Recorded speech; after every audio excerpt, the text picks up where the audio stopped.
that their paramount duty in the state of Washington, as defined by our state constitution, is to fully fund the basic education. So the legislators, in response to that decision, wrote a very narrow definition of what basic education is, and they're funding that portion of what needs to happen for kids every day in schools. And they're not funding everything that needs to happen every day in schools. For example, currently, special education services are not considered part of basic education. Although for many of our students to be able to access educational services, they need special education support in our schools. Other things, just a couple examples because there are thousands. The state's definition of how much staff that we need to do the work in the schools is very limited. For example, the funding level for custodians for our entire district is under 3 custodians, 2 point a portion of a person to clean and keep all of our buildings and all of our facilities ready to go for students and staff every day. That many people can't do that with all of the buildings and the square footage and the bathrooms and the gyms and all of the things that are there that need to be taken care of. So I think that kind of makes that point. So we want to say again, this is not a new tax, this is a replacement levy to the levy that the community approved 4 years ago. We use it, it's hard to do this here. Okay, thank you.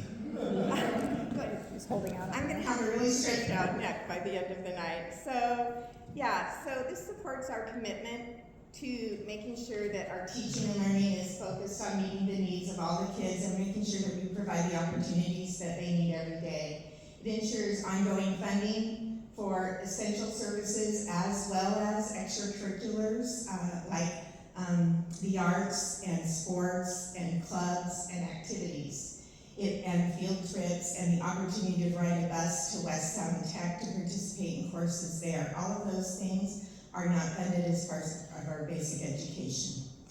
It provides us what we need to develop to meet strategic priorities for students in their learning and for developing schools that meet those.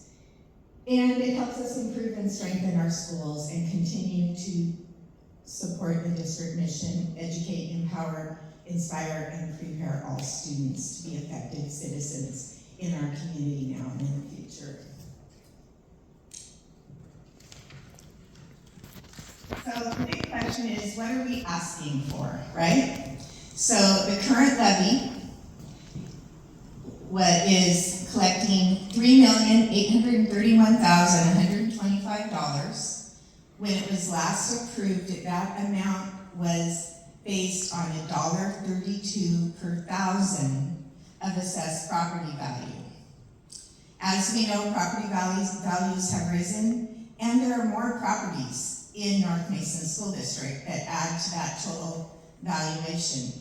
So that currently, the most recent collection to achieve that $3.8 million was 92 cents per thousand. So the replacement levy request is $1.32 per thousand to the same original amount that we asked for 4 years ago. But at this point, that would collect for the district $5.445 million, $5.8 million to meet the needs of the district at current levels, to meet the inroads into our ability to provide services caused by inflation, caused by rising costs in things like insurance and utilities and transportation and our contracts with all of our employees as well. So this slide, this talks about what does this mean for me. Can you hear me if I don't hold that? Okay, it'll make life easier. This is an estimate, and I want to be really, really clear. This is an estimate we recently received when our levy language was approved from the county. This is an estimate of what would really be collected to achieve that $5.5 million every year for the 4 years of the levy, 2026, 27, 28, and 29. Remember, we have a school year that's split years, so like right now we're in 24, 25, right? But our levy collections are on the calendar year.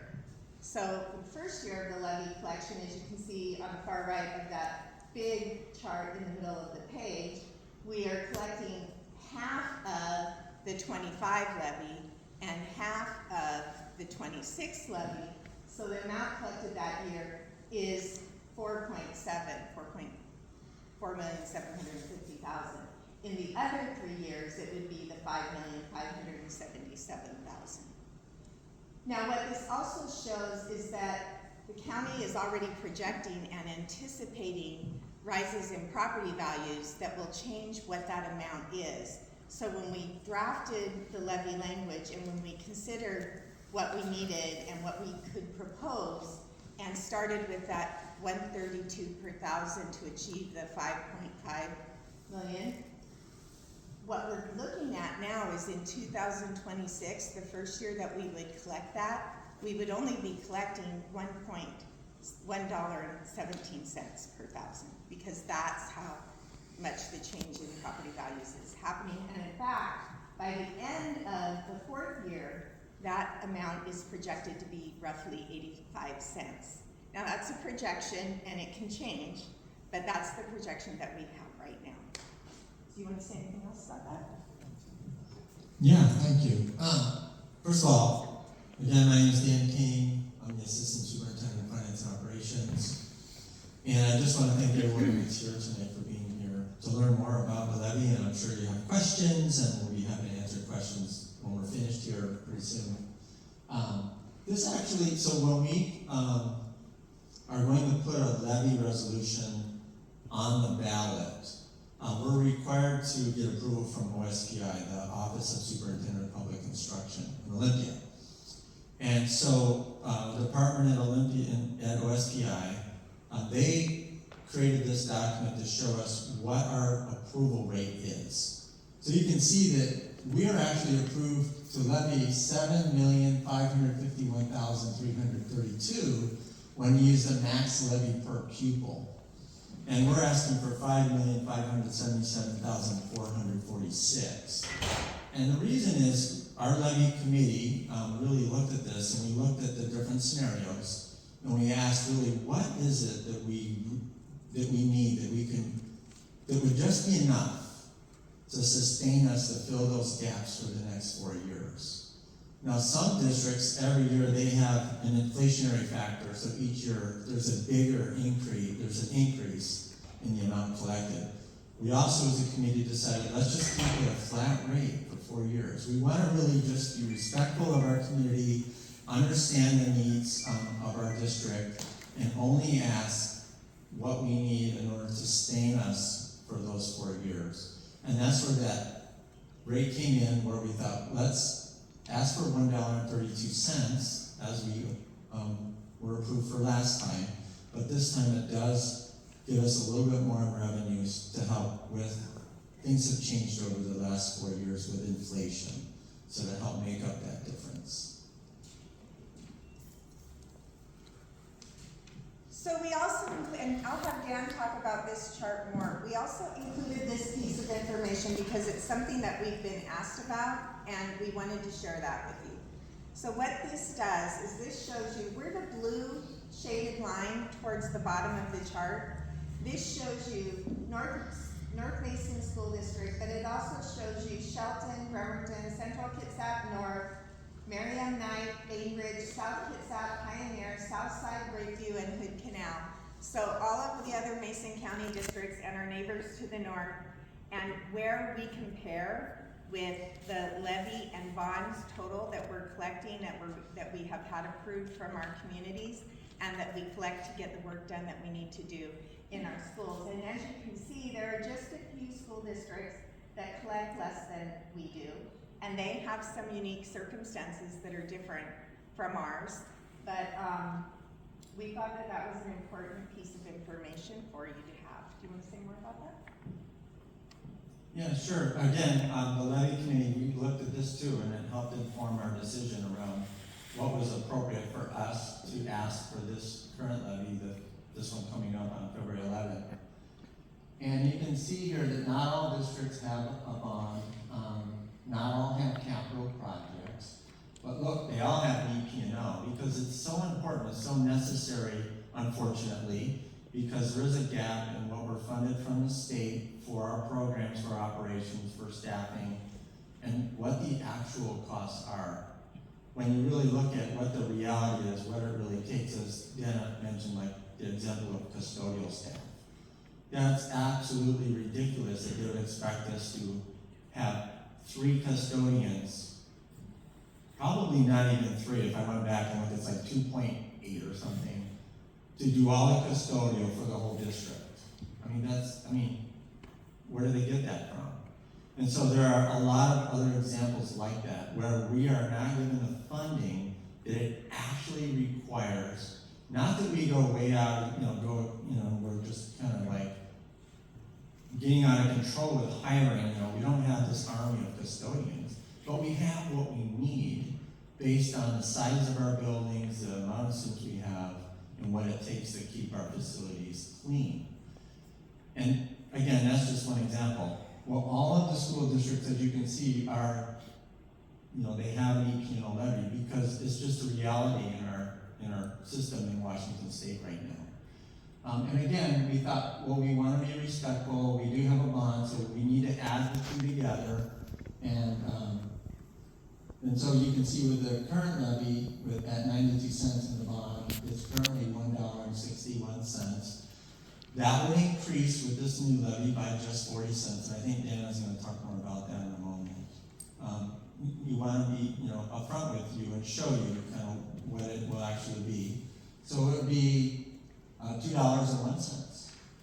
But also, as Dana mentioned before, the state had projected that by the time we actually start collecting, it won't be $1.32, it would be $1.17. Although time will tell, but things are looking like our assessed value will go up and the rate will actually go down.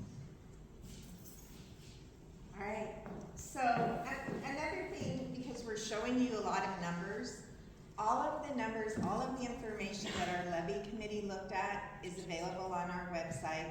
The information from the last information meeting is available on our website. When we finish tonight, we will post the information from this meeting as well on our website, so you can refer back to information. And also want to, if you think of a question later that you don't ask tonight, we are more than happy to answer your questions and to provide additional information at other times as well. So we want to make sure that you know that. So as you know, the levy helps fund lots of different things, and we're going to show you an adjusted chart that was similar to one that we shared last time, and Dan will talk about the differences about what that looks like. Because it's hard to say every year that we're gonna spend this amount of dollars in the levy, because we look at what we get in state money and in some of the grants that we apply for, and we use those first. And then we figure out where we need the levy to supplement and support the things that our community expects and that we need to do for our kids in our schools. So it always does some of or all of these things, but to maybe a different degree one year than another. So extracurricular activities, staffing costs for all the positions not covered by the state, and those include lots of things.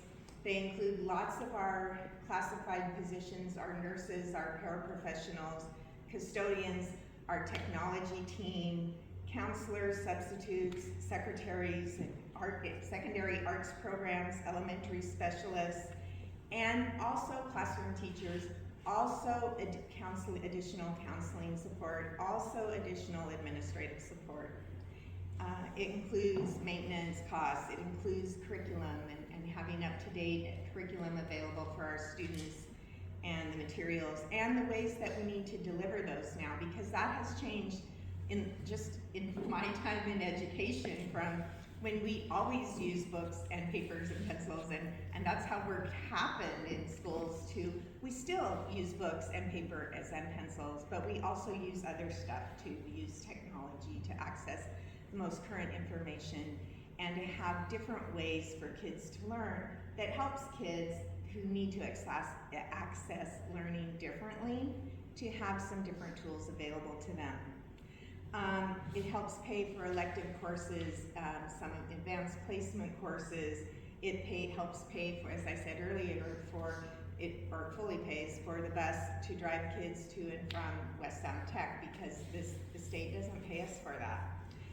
It pays for special education excess costs, safety and security excess costs.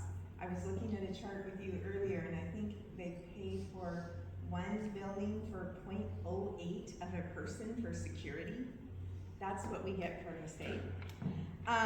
So communications, transportation, additional costs, and then any other administrative costs not funded by the state.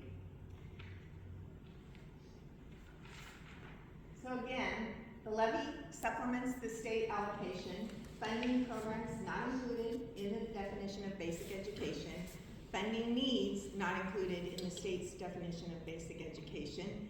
And it looks like this, and you're going to talk about that. Yes, so and I want to just add to what Dan has shared. A couple very important areas where we use our levy dollars. One is for our athletics coaches and the transportation for our athletes to go to meets and tournaments and events. And also our security staff, as Dan mentioned, we're so woefully underfunded. We do have 3 security staff that have been really an amazing addition to our staff, thanks to the levy that we currently have. And they're present and they're visible and they're in each of our buildings. We have 3 of them, so with elementary they're splitting time in between the 2. But a couple important roles that they have. One is, of course, being visible, being present at events and things like that, but during the school day, making sure our parking lots are safe, making sure that if there's somebody coming up to the building that they actually belong there, checking the doorways, checking to make sure that things are secure, people are propping doors open, and that kind of thing. But also, they form relationships with students. They get to know students that really need that kind of somebody paying attention to them, someone noticing them, and someone that they can trust. And that's really huge. So they really serve a lot of different purposes to really help keep our school campuses safe and our facilities safe. Now, in this chart here, again, I mentioned that it was revised. At our previous levy info night, we had a few more what are listed as activities there, or we can call them categories, for example. I consolidated a few that were really close, really alike. We had like 2 different professional development ones because I had broken it out into different categories of professional development. We had a few that all really fell under instruction. And one reason I did that is so that this wouldn't be so busy over here in this pie chart. And you can see that right half of that is instruction. Because I think most people wonder how much of that actually is directly supporting students. All of it supports students, some directly, some indirectly. Even facilities like fixing, broken pipes and, doorways and things that need to be repaired. That does support our students indirectly. But when we look at directly supporting students, the blue there on the right really is staff who really are working directly with students every single day. And so you can see, half of it is. So this is a 3 fiscal year, the last 3 school years, they're complete years to show how 3 years of levy funding has been used. So this is a consolidation of those 3 years. How much was spent, not total in those areas, but how much of the $9,775,330 in levy dollars collected was used in those areas. So, for example, with instruction, it's $4,861,763. We spend a lot more than that on instruction. The state gives us money for that, we have some other programs and grants for that, but we still need the levy to help fill the gaps there. So this is not the total amount in 3 years, or some people might think in 1 year. It's not 1 year, it's 3 years. And it's not the total amount, period. It's just the amount of levy funds that we use to fill the gaps, to make up that difference, or to really appropriately fund it in a reasonable way that is appropriate so that we can meet our students' needs and continue with the operations that we have. So it does really make a difference. The top three really are instruction, maintenance and facilities, and then extracurricular. Next after that, information systems. So that's there to give you an idea of how we're using those levy funds, or how we did in the last 3 years. Going forward, we would use them similarly, but the amount each year depends on other kinds of funding. If we can get a grant, for example, to help with some repairs, there are grants that we can use to repair facilities, then we would use that instead of the levy, and then use the levy for something else that's in the list to a different level. So we don't have a fixed amount each year, and we're not able really to promise a fixed amount each year, because we're being very strategic and intentional about how we use those dollars to fill the gaps. Excuse me. So, yes. Sorry, just one quick question. To be clear, this is 3 years of levy funding? Yes. That 9.7 million? That's right. Wasn't it 3.8 million a year? But one of the years is a partial year, Okay, understood. and also, we do have some people that are late on their payments, and so they Or owe, people that are exempt. or people that are exempt, and so we're not always collecting the exact 3.8 million in a given year either. Good question. So the next slide is something we've been asked about, because what if it doesn't pass? And believe it or not, this is something, I'm sure you know this, that we think about and worry about all the time. But we wanted just a few numbers to show you kind of what that means, at least in one way of looking at it. So the numbers that are not our projections on the last 3 lines are taken from, or last 4 lines, are taken from the most recent state report card for our district. And what this shows you is that the last time, our last operating budget, which is just about a year ago, that was on that report card, or 2022-23, our operating budget was just over 40 million, okay? Of that 40 million, our per pupil expenditure, if you divided all the monies that we spend in the district by student, was $17,632. The state average was $18,286. The last time we were above the state average was in 1920, and we were spending $14,819, and the state average was $14,637. Our estimated operating budget with the levy passing in the coming year in basic education is $41,698,911. That's the estimate for what we will need to budget for next year. Our estimated per pupil expenditure with the levy passing would be still just under that last listed state average, but it would be an increase at $18,129 per student. With the levy failing, our operating budget would look more like 36 million, and our expenditure per students would drop to $15,735. So you can see that we would have to make some really hard decisions about how we continue to best serve students with much fewer resources. Anything else you want to Excuse say? me? No? When's the last time a levy passed? What year? It's November of 2021. And the one before that failed, correct? Yes, And twice. was there, what did you guys do to get that funding? Well, we were actually really lucky.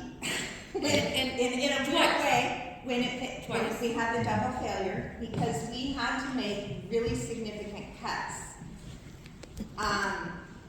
That was at the same time that the federal government was distributing some dollars to support schools and other agencies through the COVID crisis.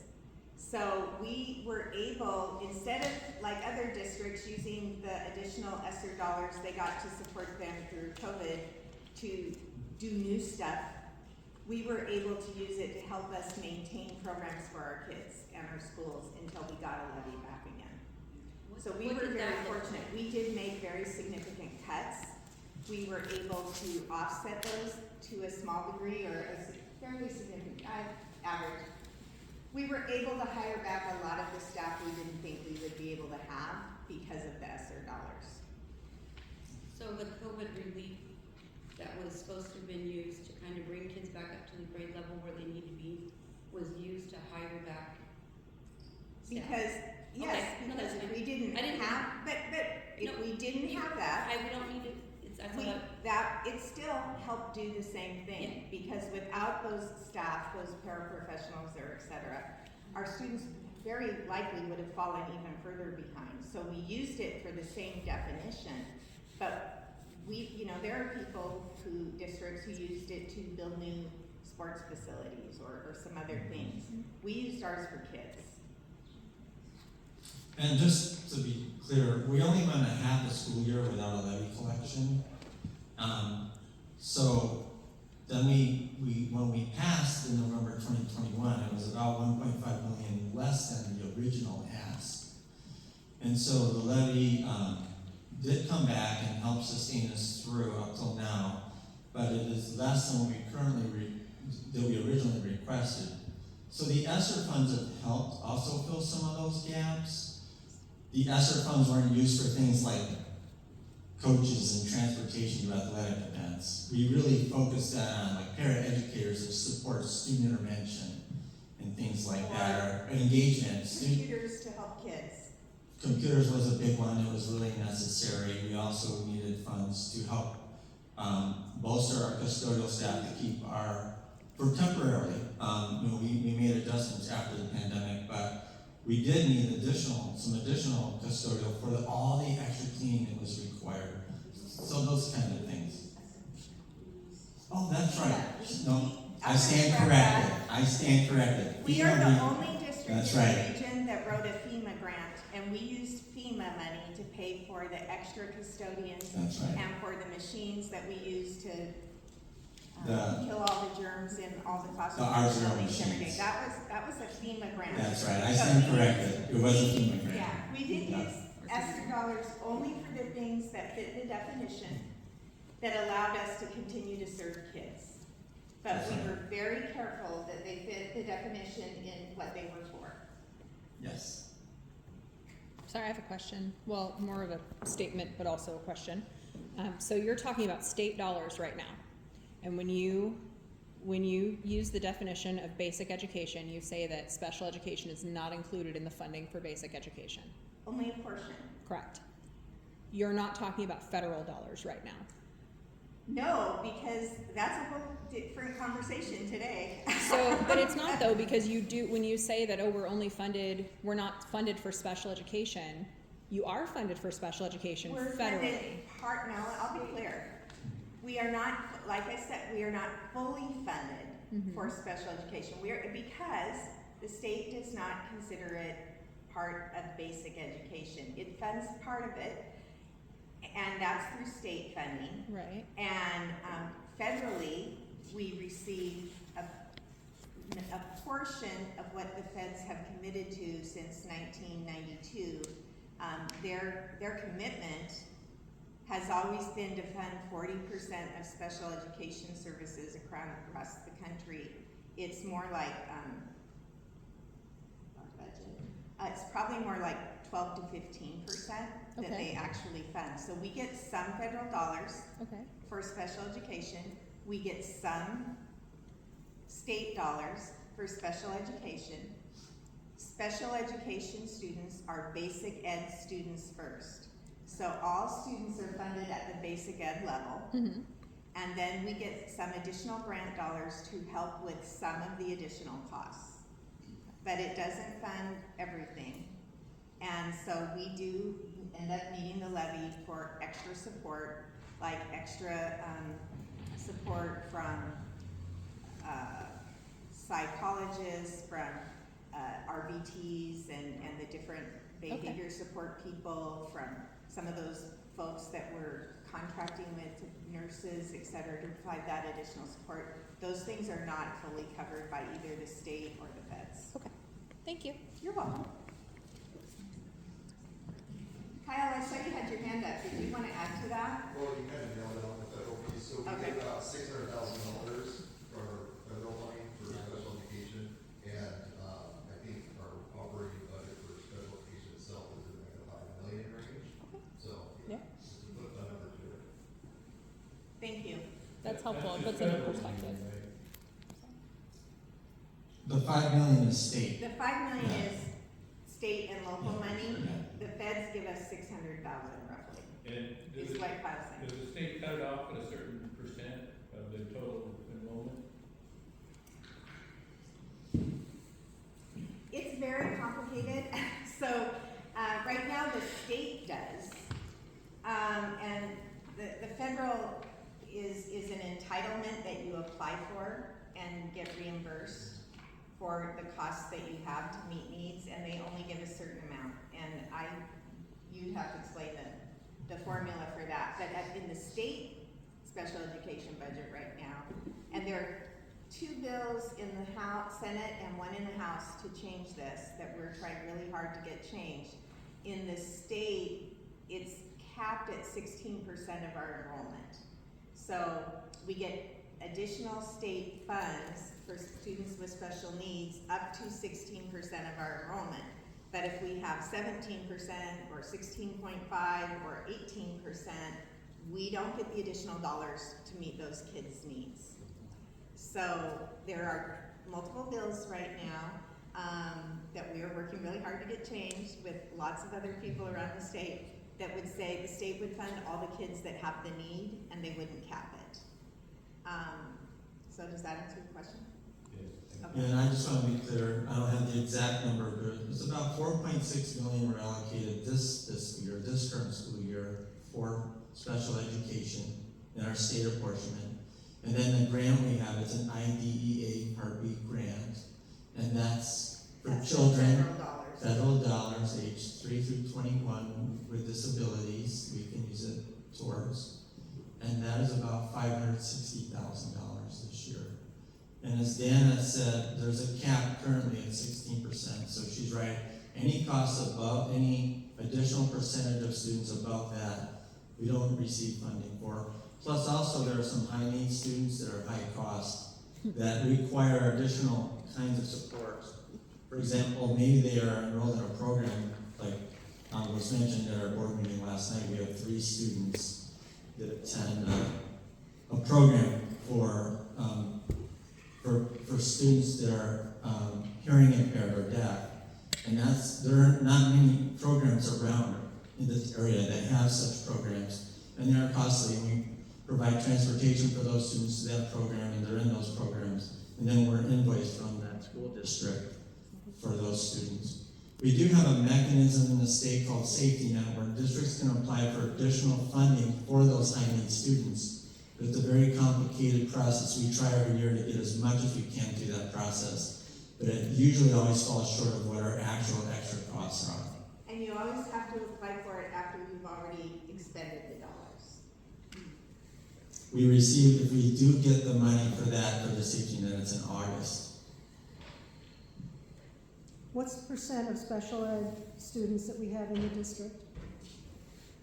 We are at, yes, Kyle? Let's say we're right at about that 16% line, but like Dan was just saying, it's kind of, it's a complicated percent ratio that you kind of go through. We do, like, Dan was just saying, we do have some students that we send for those, and that costs significantly more than a student that might just receive services for speech or reading. So it's not all special ed students cost the same amount, even though it's at 16% line. They don't actually And our fully fund percentage has 16%. fluctuated in the last few years from anywhere around 15% to 17.8.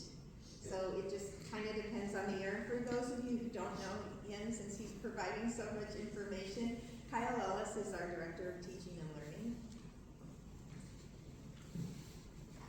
Okay, yes, sir. I want to know if anybody in this audience has actually looked up Washington State's definition of basic education. What did you find? I found a 200-page document. Yeah, you know, bunch of RCWs, and each year, if you look at it, it gets less and less and less. The last thing I was able to find, basically they're gonna teach your kids reading, writing, and arithmetic, the good old basics. But when it comes to funding anything that's gonna help your child get into college, it is not there. They're not gonna do it.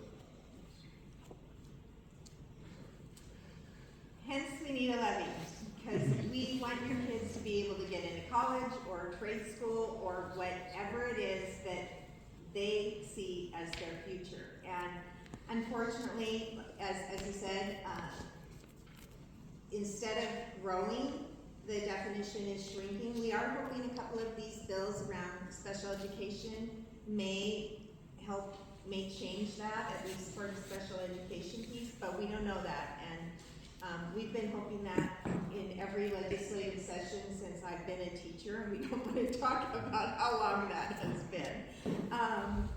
But we haven't seen the growth that we need to see in meeting the needs of our kids. So until we can change our statewide system, we really need the supports of our community to be able to serve our kids.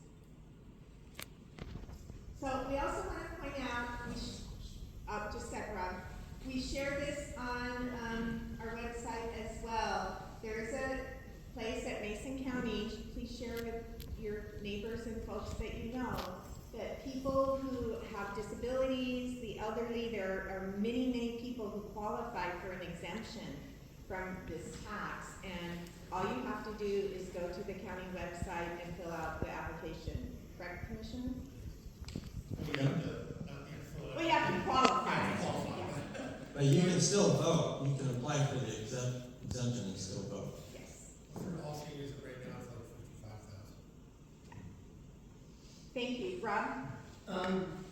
You had mentioned that back after we double failed the last levy, we kind of got saved by the COVID dollars. Do you remember roughly like the amount of staff that we were that were being laid off before they were hired back because of that? Well, we restructured too, so we eliminated some positions that never came back. And maybe a few that have come back in this year, but pretty much that never came back. So I would have to look up that exactly how many, but it was about 18 certificated staff, about 34 classified staff, some administrative staff. So it touched on all the groups, and it would have had most of them got to come back, except for the positions that we decided to redo what they did. For example, we found we looked at some of the teachers on special assignment and found different ways to do the work that they were doing. And so, But basically 18 teachers, and I think we lost a school resource officer, Yep. which I know safety's been a concern. Obviously, looking on Facebook and there's a post every other week about safety. So. yeah, but when we came back with the levy, we actually got more hours of people and more bodies in front, because the school resource officer for us was a very expensive position, and we only had one. And because our county is as vast as it is, and our sheriff's department is this, serves all of that county, the resource officer wasn't just dedicated to us, he had other jobs to do for, the sheriff's department. So we didn't always have him in the schools, in the way that we needed him to be. So by being able to have our district security staff, we know that we have those people in our buildings and in our parking lots and at our activities every day, or at night, as the case may be, and so it made more sense for us. But then there are other things around security, you know, that we can also do, some hardening of the buildings. One of the things we are looking at right now, hopefully put in next year's budget if we have money to do it, are some kind of really cool little devices that teachers, all staff would wear, that are about the size of my name tag, that are an emergency button if they need an emergency button. It's a call button. It's a way to communicate with the office. It's a phone if they need to call 911. So it would provide our families and our teachers, I think, a sense of much more safety to know that people definitely have access and have a way to hear and communicate in their buildings. So we're always looking for things, technologies and things like that to support our kids and our staff in being safe at school. Yes, Kat? I noticed that it's nowhere except on the school website, the district website. How have you alerted, because there's only 26 of us here, and some belong to the staff of the school. How are the rest of the thousands of citizens going to find out about this? It's not even on the school sign when you drive by the bus barn. Is it not up here? Yes, it is. Didn't say there was a meeting tonight, it just says vote yes. No, but it says vote, yeah. Yeah, but they don't know what they're voting for. Pat, we're using social media, we're using the website. That's how we are finding that most people in our district want to be communicated with right now. So those electronically is the primary way that we're doing it. We've had articles in the newspapers, we've had letters to the editor, those kinds of things. We have a postcard coming out. Those are the ways that we're communicating. You have a postcard coming out with the information on it.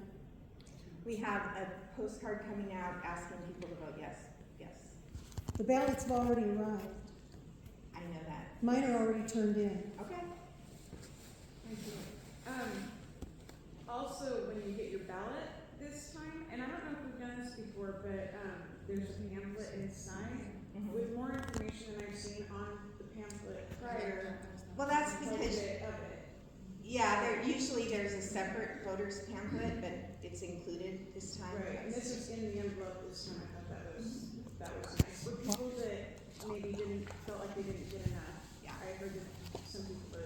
Yeah, you know, it's hard to know the best way to communicate because we hear from people that they prefer social media. We hear from people that they don't like that either the committee or the district, whoever is doing it, is spending money on sending out a mailer. We hear that about the signs, which are paid for by the community citizens for North Mason schools and not by the school district. So we try to find a balance in meeting the needs of everybody, and maybe it doesn't work for everybody, but we're trying. I also will say, I've received several phone calls, and I think some others in the district too, from community members with questions. And we've actually had we've invited them to come talk to us. So we've had some face-to-face meetings to answer questions and just help people have a better understanding of the levy and why we have a need for a levy. I know it's going to. Other questions? You said the state pays for custodians for 0.8 or 8.8 of a 2 custodian point something, yeah. per building? Is that- Total, for the whole district, that's what the state pays for, and we need, well, each building is different because it's based on the square footage, but at the high school, for example, you have 3, right? One during the day and 2 at night. Yeah, so at most buildings have, the smaller buildings have 1 during the day and 1 at night, so obviously 3 wouldn't cover everything. Like the district office and Feller and James Taylor, we have kind of one person that cycles through all of those small spaces, but try to be as efficient as we can.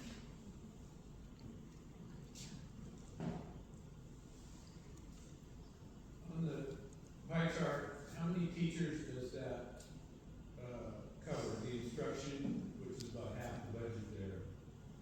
Yeah, I would say, so that includes some teachers, paraeducators, some little pieces of administrators just to help in that area as well. But I don't know the exact number off the top of my head, but our elementary specialists for PE, music, science, and art. And then we have some specialists at Hawkins Middle School as well. An average certificated staff or a low-end certificated staff member, including benefits, costs $150,000. I'd say 150. About $150,000. So. And then paraeducators that provide intervention support for students in reading and math, or to support students with disabilities that need additional support. We have, well, actually the paraeducators in here, it's not for all of our parents, but quite a few that support students in all kinds of ways, including activity assistants too, that support students at recess. So we can get you the exact number because you asked, and Dan will do that, so. At 150 to 200,000 is clear. Okay. Yeah, and classified staff are about 60 to 70, depending on how many hours and how much experience and what the job is. Can I ask a question? In the graph that you, or not the graph, the pictures you put up on Facebook, or that were put up on Facebook about the deficit in funding, right? So you had a The special state education, deficit, yeah. yeah. I noticed in transportation, there was excess funding in each of those categories. In 2021, there was almost $400,000 of excess funds for special education. Were those rolled forward to the following year? They were. Okay. Yeah. Okay. So, yeah, well, those were the graphs that compared us to the state, right? Mhm. Yeah. Yeah, to what, and where we received funds that we didn't need all of, we roll it forward and use it the following year. In the same category? Yes. Okay. Most of those are tied to the category, like transportation, but Right. that budget, transportation and special ed are tied to the category. Maintenance, supplies, and operating costs have to be usually used within that bigger. Yeah. Gotcha. Okay, so I was just curious. So then, actually, because last night when I was watching the school board meeting, and you voted or proposed to transfer the interest from a bond that was voted on by the community, was it? Yes. Okay, but you requested to transfer, how much was the interest that was earned on that bond? So to answer that question, so at the board meeting last night, the school board passed a board resolution to transfer interest income in our debt service fund. So it's not interest on a bond, it's our debt service fund, which is the fund we use to make the payments for our bond. In that fund, there's, in the last 6 years, we've collected about 1.2 million in forest funds, state forest. We cannot move that money out from the state forest money out into the general fund. But the fund balance that's in that fund does collect interest, because we have 5 different funds: the debt service, the transportation vehicle fund, the ASB fund, the capital projects fund, and the general fund. In each of those funds, whatever the fund balance is each month, we invest those in the state investment pool so that we can get interest on those. We're trying to be smart with our funds. And we do a good job. So we had interest in that debt service fund that we had accrued over the years. there's an RCW that allows us to move that interest to any fund, and in this case, we chose to move it to our general fund for the purposes of, for the benefit of that fund, and it can be used for supplies. And so we're moving that money over to our general fund so that we can strategically use that for supplies to meet our needs. So the general fund is only for supplies? The general fund is for all of the things that you saw before, our instruction, our safety, transportation, food services in general fund, almost everything. But when you move those dollars, what they can be used for is not as limited as being in the fund that they were, where you earn the interest, but how you can use it is defined as only for. It's for supplies and materials. For example, we couldn't use it for salaries.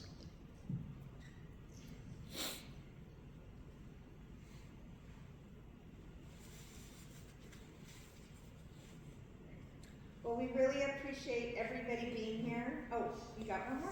So if we pass this bond, how do you guys plan on raising your test scores? Very good question. So one of the things that our teams, our school teams, and Kyle and a couple of other people at the district office have been doing very, very significantly differently this year and last year than previously has been looking at our student data and digging in and figuring out why our data is where it is. We have some new materials in place. We have new training. We are using the information that we have in a much more targeted way to see some improvement. I think we already are seeing some things this year. Kyle might want to share, but we're seeing that growth. So we expect, if we can continue to do that with the staff now that have the training and the stuff they need to get the work done, that we will finally see those changes. Do you have anything you want to say about that? I think you kind of did. I think that's for the last 2 years been really a big look at ours. It's like looking really at our student data and having our building administrators and building leadership teams kind of make some changes alongside, like with their school improvement plans. We now have everybody do some mid-year work on that too. So we're not just looking at start and end. We're progress monitoring throughout the entire year to make those changes. And we're reporting very specifically on the progress and what those goals are multiple times during the year to the board and to the community through the board meetings about what were those goals that we set. Did we meet them? If we didn't, why didn't we? And what course correction are we making so that we do meet them? And then again, 2 more times during the year. So a much more targeted approach to making sure that we make gains for all of our kids.